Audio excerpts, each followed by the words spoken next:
الرحمن الرحيم. عن أبي هريرة رضي الله عنه قال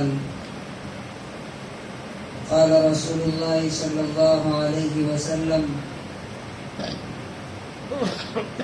من أصبح منكم اليوم صائما.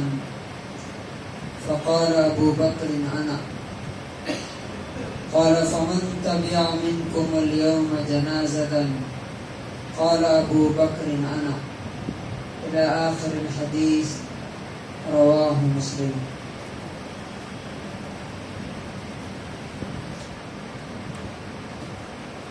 حضرت ابو ہریرہ رضی اللہ تعالیٰ عنہ بیان کرتے ہیں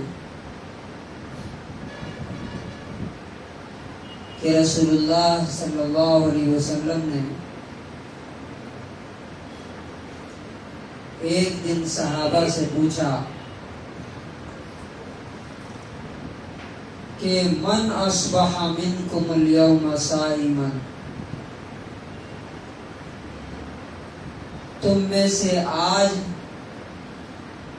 روزہ کون ہے؟ کس نے آج روزہ رکھا ہے؟ تو حضرت ابو بکر صدیق رضی اللہ تعالیٰ عنہ نے کہا: انا، میں نے. قال، اگلا سوال آپ نے کیا: فمن تبع منکم اليوم جنازة، تم میں سے آج کس نے جنازے کی نماز پڑھی اور جنازے کو دفنانے گیا؟ قال ابو بکر: انا. حضرت ابو بکر رضی اللہ عنہ نے کہا کہ میں نے. قال، پھر آپ نے سوال کیا، تیسرا سوال: فمن اطعم منکم اليوم مسکینا، تم میں سے کس نے کسی غریب کو آج کھانا کھلایا؟ قال ابو بکر: انا. حضرت ابو بکر رضی اللہ عنہ نے کہا کہ میں نے غریب کو آج کھانا کھلایا. چوتھا سوال: فمن عاد منکم اليوم مریضا، آج تم میں سے کس نے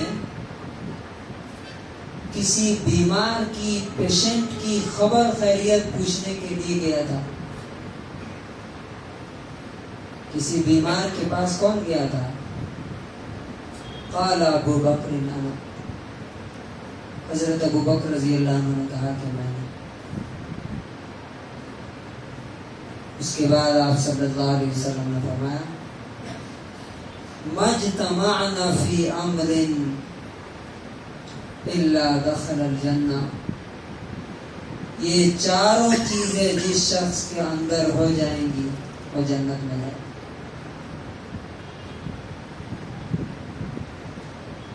یہ حدیث ہمیں کیا بتاتی ہے؟ ایک مومن کا ایٹیٹیوڈ کیا ہونا چاہیے، اس کی سوچ کیا ہونا چاہیے. ایک مسلمان کا ٹارگیٹ صرف اور صرف ایک ہوتا ہے کہ میرا اللہ مجھ سے کیسے خوش ہوگا، اور اس کے لیے وہ کیا کرتا ہے؟ نیکی کا موقع ایسے تلاش کرتا ہے جیسے کاروباری کسی کسٹمر کو دیکھتا ہے.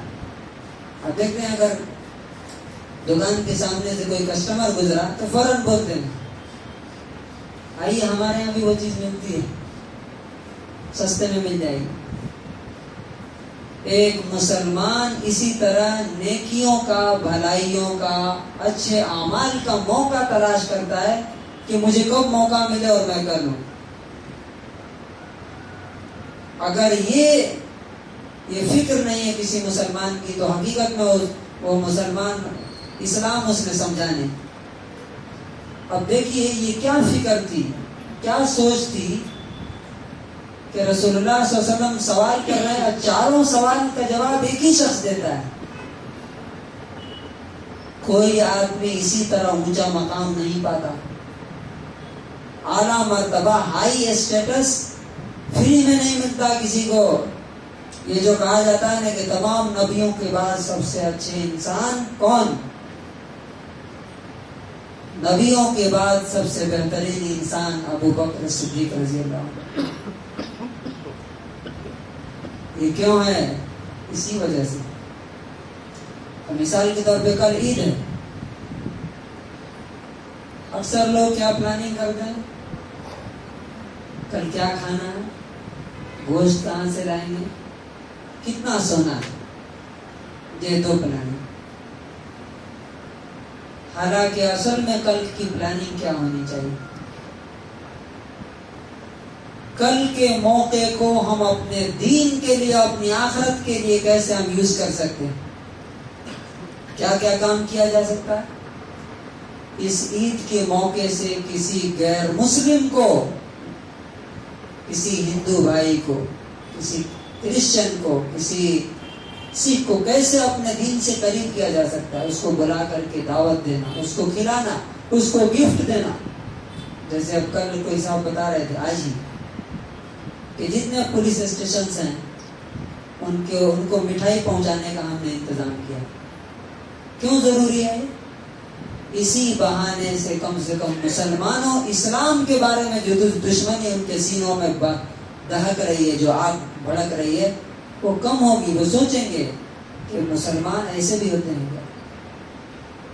تو پہلا کام یہ کیا جا سکتا ہے، کل کی پلاننگ کر سکتے ہیں کہ ہمارے آس پاس، ہمارے جاننے والے میں کوئی نان مسلم ہے، جو بھی کھاتے ہیں ہم اس کو بلا کر کے ہم کھلائیں، یا کم سے کم اس کے گھر پہنچائیں، اس کے دکان پہ پہنچائیں کہ جی ہماری عید ہے، عید کی خوشی میں ہم آپ کو شریک کریں.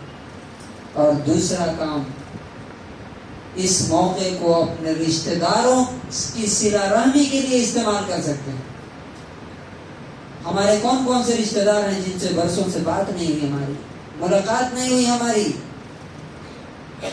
ان کو اپنے گھروں پہ بلائیں، ان کو کھلائیں. اور اگر یہ ممکن ہو تو خود گفٹ لے کر کے، تحفہ لے کر کے، ہدیہ لے کر ان کے گھر پہ جائیں اور ان سے ان کی دعائیں لیں. نبی صلی اللہ علیہ وسلم نے فرمایا کہ جو یہ چاہتا ہے کہ اس کا رزق بڑھا دیا جائے، اس کی روزی بڑھا دی جائے اور اس کی عمر زیادہ ہو جائے، لمبی ہو جائے، تو اپنے رشتہ داروں کا خیال رکھے. تو کیا کھانے اور سونے کے علاوہ یہ پلاننگ نہیں کر سکتے؟ یہ پلاننگ کرنی چاہیے. اس لیے کہ ایک مسلمان کی تصویر آپ نے دیکھا کہ وہ نیکیوں کا موقع بہانے تلاش کرتا ہے کہ کیسے ہمیں کوئی بہانہ ملے، کوئی اپرچونٹی ملے اور ہم اس کو یوز کر کے اللہ تعالیٰ کو خوش کر لیں. لوگوں کی دعائیں لیں. لوگوں کی دعائیں ہماری دنیا کی بہت ساری مصیبتیں دور کرتی ہیں اور آخرت میں ہمارے درجات کو، جنت میں ہمارے مقام کو، ہمارے گریڈ کو اوپر کرتی ہیں. تو کوشش کریں کہ کل کا موقع، آج اور کل کا، اپنے دوستوں، رشتہ داروں اور نان مسلم جو ہمارے آس پاس میں رہتے ہیں ان کے لیے یہ ایک اچھا موقع ثابت ہو کہ وہ ہم سے بھی قریب ہوں، ہمارے دین سے بھی قریب ہوں اور ہمارے بہانے وہ اللہ سے بھی قریب ہو جائیں. تو ہمارا کیا کہنا ہے؟ اللہ تبارک و تعالی ہمیں اس کی توفیق نصیب فرمائے.